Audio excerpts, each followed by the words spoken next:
So far, so good.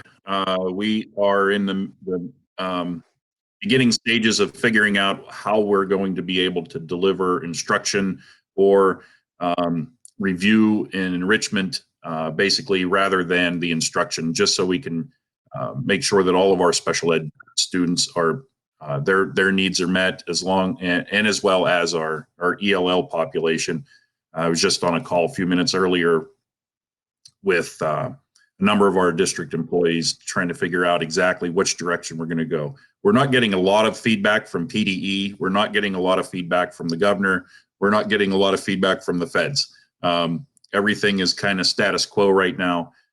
With the governor's declaration of closing everything, that means cyber programs, that means public ed, that means everything like outplacements that students go into. All of that is closed for these 2 weeks. So we have a little bit of time to figure everything out. Number of students don't have access to computers. They don't have access to the internet. They may have access to a smartphone, but they don't have the ability to see everything that they need to see through a smartphone.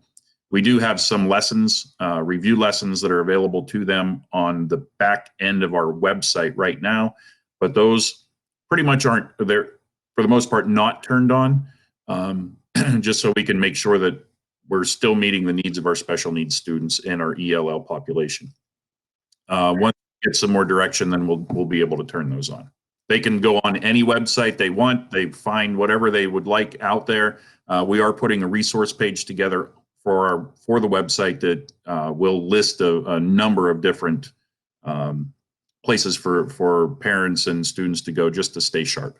And right now, the governor has stated, and PDE as well has stated, that the 180 days do not need to be made up. The hour requirement of 900 and 990 hours. 900 is elementary, 990 hours is middle school, high school. Right now, they're saying that we don't need to do that. However, as fluid as everything is right now, they may come back and say, yes, that's a definite, you have to make these up. We do have the availability to go to June 30th. We certainly don't want to do that. As of right now, June 5th is graduation. That's a slippery slope. And I have 2 graduates here in the home, so they're constantly asking the same. We don't know yet. My plan is to get them graduated June 5th, because there are some that have already committed to college. They need to go. They may need to do something in the summer in order to be able to go to whatever college they've chosen. So we want to make sure that we are doing everything we can for at least the seniors to get them out on time. Right. PSSAs, Keystones, NOCTI, those have all been canceled as of right now. I don't even foresee those coming back at all. There's no possible way a student is going to do well from this type of situation, coming back into a classroom and then being told that they have to do an assessment. I think everybody knows where I stand on these assessments to begin with, but those are not, in my opinion, are not going to be done at all this year. We're going to try to continue as long as we can. I did hear that there is a shortage in milk. So we're doing everything we can to secure additional milk supply as it's made and sent out. So we're kind of watching that really heavily. Today we weren't able to do the castle opening because of the weather. There's nowhere for our staff to sit in during this type of sending out the packages and the bags. There's no way in the building or under a cover for them at Castle. So we've canceled that one for today. We'll try again tomorrow. It gets larger and larger every day. The first day that we implemented last Wednesday, we had roughly 450 families that showed, or students, I should say, 450 students. We made 1,600 lunches, but only 450 showed. It's gradually increased over the course of the last couple days. I see it continuing to increase as we get farther into this. We are, yes. Lunch and breakfast are both in the same bag. Then on the weekend, or Fridays, I should say, on Fridays, those lunches, when they come to pick up their lunch on Friday, they get 3 bags, one for Friday, one for Saturday, and one for Sunday. So we are feeding the students over the weekend. what we're doing right now is going to be the new norm. We're video chatting, we're doing things away from one another. It's going to really change the face of public education, I think, moving forward.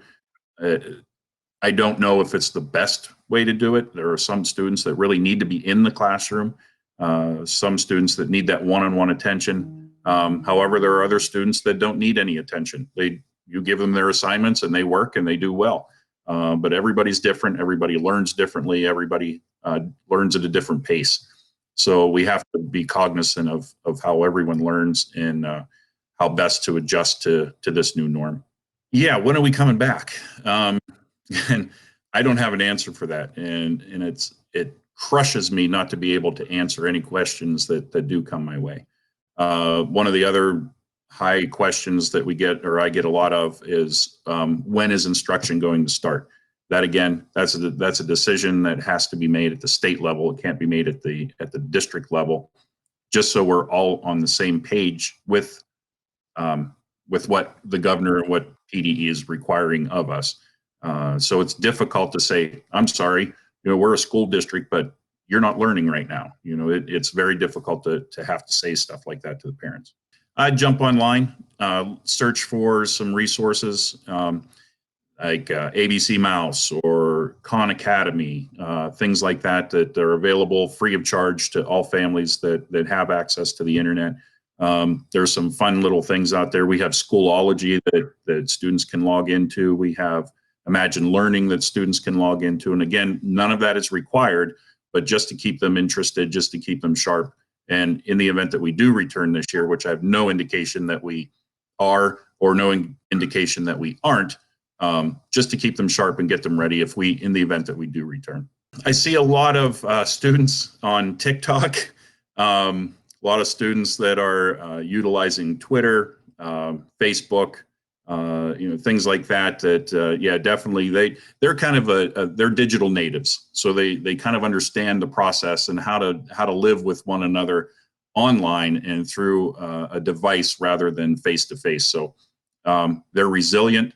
They understand this medium, and they'll be okay. We just have to worry about mental health concerns that families may be seeing. If there's anything that anybody needs, please email me. We'll figure out what we need to do to help. Yeah, it's really too soon to tell. I cannot imagine that anything will start back up this spring. I don't foresee any baseball or softball or anything else that track that is going to take place at all this spring, which is very unfortunate because we have a number of athletes that do rely on those types of situations for college. But I think the colleges are going to have to make adjustments to make sure that those students that are applying get in, regardless of if they have an athletic event or anything like that they've applied with. Yeah, definitely call if there's a mental health issue or a mental health crisis that you feel that your child is in or yourself is in. Don't forget to call 211. It's like 911, but 211. It's 24/7. The information is there. They're able to talk to a one-on-one person. Counselors are available 24/7. So don't forget that 211, and just take a breath. Everybody just sit back, take a breath. We'll get through this.